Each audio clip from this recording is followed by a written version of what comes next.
قوم کا اگر کوئی لیڈر اور کھلے عام تھالی ہاتھ میں لے کر کے اور مشرکین کی طرح پھر اس کو پھیرے اور پھیرنے کے بعد پھر وہ شرک کے اندر مبتلا ہو، اب ایمانداری سے بتائیے ایسا آدمی لیڈر کہلائے جانے کا لائق ہے؟ اور جن لوگوں نے ایسا کیا ہے، جن لوگوں نے شرک کیا ہے، شریعت مطہرہ کا حکم یہ ہے وہ توبہ کریں، وہ کلمہ پڑھیں، وہ تجدید ایمان کریں، مرد ہیں تو تجدید نکاح کریں، اور جب تک وہ توبہ، تجدید ایمان، تجدید نکاح نہیں کرتے ہیں تو پھر ایسی صورت میں ایسے لوگوں کے ساتھ نہ سلام کرنا جائز ہے نہ کلام کرنا جائز ہے۔ مصطفیٰ کریم صلی اللہ تعالیٰ علیہ وسلم نے حجۃ الوداع کے موقع پہ یہ خطبہ ارشاد فرمایا، اور نبی پاک علیہ السلام نے ایک اعلان ارشاد فرمایا، ان الشیطان قد یئس، کہ شیطان مایوس ہو چکا ہے، ان یعبد بارضکم، کہ تمہاری سرزمین کے اوپر شیطان کی پرستش اور اس کی پوجا ہو۔ یعنی مسلمان گنہگار تو ہو سکتے ہیں لیکن مسلمان کسی طرح بھی وہ شرک کے اندر مبتلا نہیں ہو سکتے۔ اور دوسرے مقام پہ مصطفیٰ کریم علیہ السلام نے ارشاد فرمایا،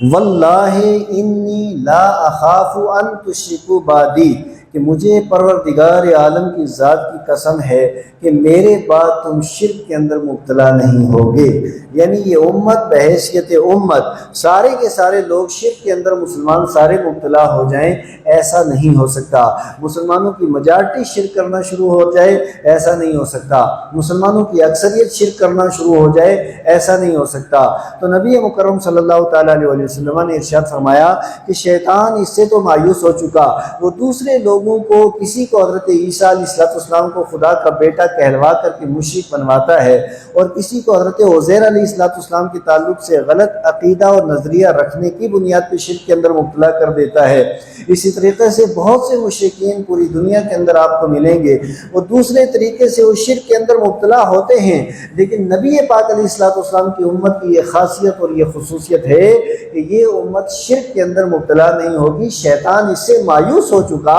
کہ میں مسلمانوں سے شرک کرواؤں گا۔ اب آقا کریم علیہ السلام نے ارشاد فرمایا اس سے تو مایوس ہو چکا، لیکن ولیکن رضی ان یطاع فیما سوا ذلک مما تحاقرون من اعمالکم،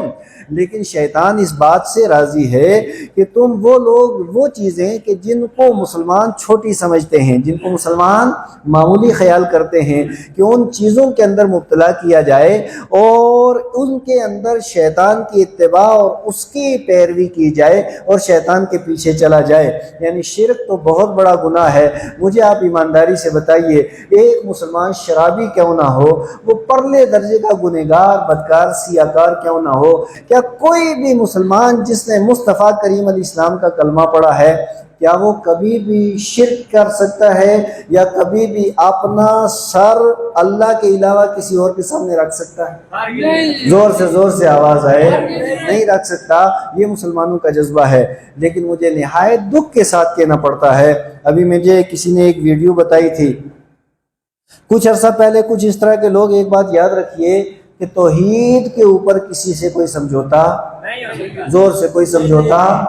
مسلمان کسے کہتے ہیں؟ لا الہ الا اللہ، کوئی عبادت کے لائق نہیں اللہ کے علاوہ، اللہ کے علاوہ کوئی عبادت کے لائق نہیں۔ یہ بنیادی عقیدہ ہے، یہ ہماری اساس ہے، یہ ہماری بنیاد ہے، یہی سب کچھ ہے۔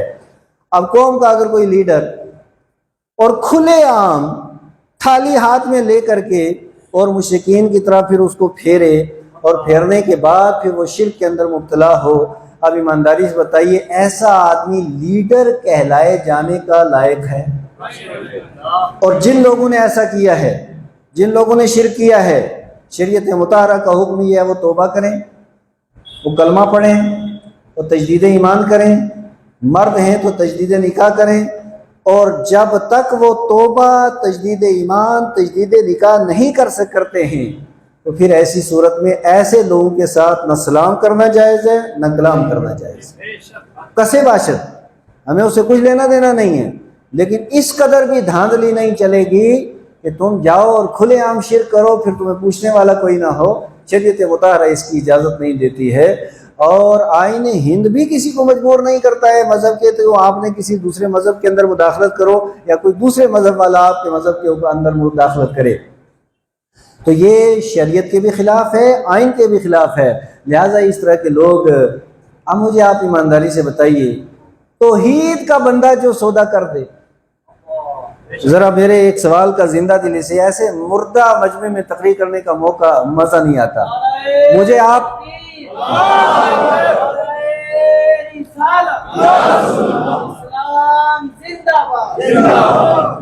میں آپ سے یہ عرض کرتا ہوں، اللہ کے پیارے محبوب علیہ السلام ارشاد فرماتے ہیں لا تشرکوا باللہ شیئا وَإِنْ خُرِجْتُمْ وَإِنْ قُتِلْتُمْ، کہ اللہ کے ساتھ کسی کو شریک مت ٹھہراؤ، اگرچہ تمہیں جلا دیا جائے، تمہیں قتل کر دیا جائے، یعنی سولی پہ چڑھ جانا منظور،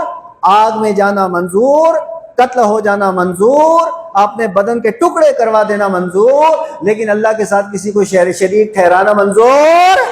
نہیں ہے۔ یہ ہے مصطفیٰ کریم علیہ السلام کا دین، یہ ہے نبی پاک علیہ السلام کی حدیث کہ شرک کرنا کسی حال میں منظور نہیں۔ اب جو لوگ شرک کے اندر مبتلا ہو جائیں تو ایمانداری سے بتائیے کہ جو آدمی شرک کے لیے تیار ہو جائے، توحید کا جو بندہ سودا کر دے، کیا وہ قوم کا سودا کر سکتا ہے کہ نہیں کر سکتا؟ کیا وہ ملت کا سودا کر سکتا ہے کہ نہیں کر سکتا؟ کہ جو آدمی تو عقیدہ توحید کی حفاظت نہیں کر سکا، جو اپنے ایمان کی حفاظت نہیں کر سکا، جو اپنے عقیدے کی حفاظت نہیں کر سکا، پھر آپ اس سے کیا یہ توقع رکھ سکتے ہیں یہ قوم کی خدمت کرے گا؟ اس سے آپ یہ توقع رکھ سکتے ہیں کہ یہ کسی اور کا ہوگا؟ جو اپنے رب کا نہیں ہوا وہ کس کا ہو سکتا ہے؟ ایسے لوگوں کو بھی بولو، پہچاننے کی ضرورت ہے کہ نہیں ضرورت ہے؟